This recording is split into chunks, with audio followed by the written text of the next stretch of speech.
There may be some expert gardeners listening today, and I'm sure you can attest that maintaining a viable garden is difficult. Tilling the soil and fertilizing soil and tilling some more. The results, however, can be beautiful. With the right amount of sunlight and water, the right amount of flowers and fragrances attract the right amount of bees and birds. Then comes an unexpected drought. Now the time that you spent watering and fertilizing is doubled. And now you are spending agonizing amounts of time watering. All I'm trying to say is that gardens can be both ecstasy and an agony. Today's devotion sits us in the middle of a garden that was not unfamiliar to Jesus and his disciples. And perhaps you may not have known, but the Garden of Gethsemane was a frequent stop on Jesus' journey. Whether he wanted to stop on his way to Bethany, or whether he wanted to take a break and relax with his disciples and reflect on the day's journey, Jesus knew Gethsemane. Like most gardens, Gethsemane required work because it required a hike. But it also included ecstasy because it included rest. But today, Jesus isn't tired because of the hike. He is not resolved or relieved because it is going to provide him rest. Today, Jesus is in agony. Have you ever experienced a place that once gave you rest that now gives you agony?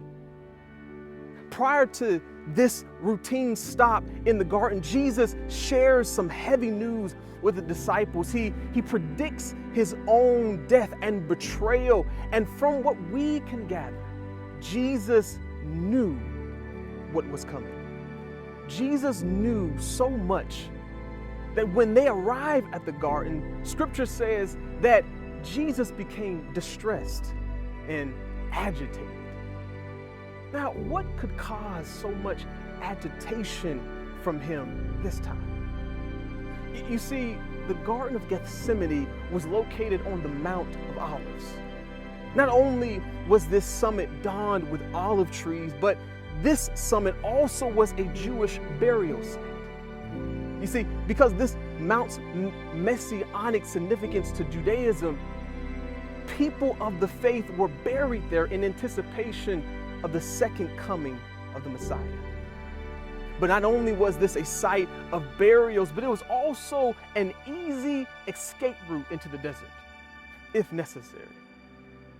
If it were here that we find Jesus distressed because of the weight of the assignment, perhaps agitated because the place that once gave him rest. I don't know about you, but the last place I want to be when I'm facing death is to be surrounded by it.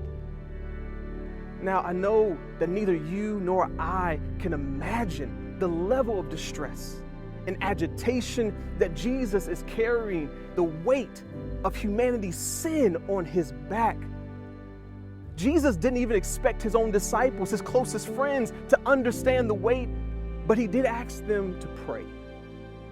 Mark's gospel says that Jesus took Peter, James, and John further into the garden with him as he prayed. He told them to keep awake and pray. But when Jesus goes to pray, he returns not once, not twice, but 3 times to find his inner crew, Peter, James, and John, asleep.